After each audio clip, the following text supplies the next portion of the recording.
ডুমুর একটি উপকারী সবজি। আজকে আমরা ডুমুরের একটি বিশেষ রেসিপি দেখাবো।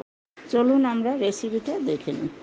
লবণ হলুদ দিয়ে সিদ্ধ করা ডুমুর, ভেজে রাখা আলু,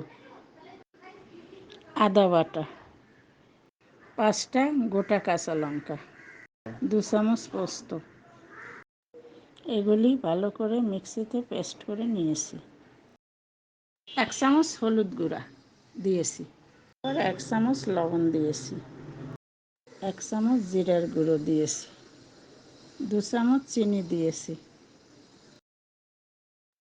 এবার কড়াইতে গরম করার জন্য পরিমাণ মতো তেল দেব।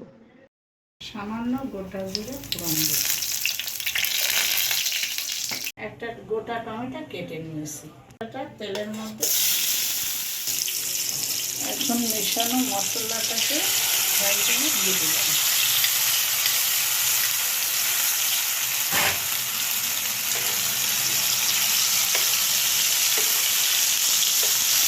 এবার ভাজা আলুগুলো দিয়ে ভালো করে কষিয়ে নিতে হবে।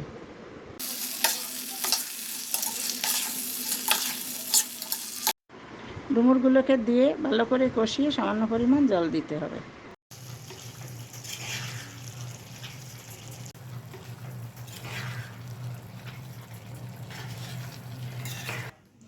স্বাদের জন্য 1 চামচ ঘি দিতে পারেন।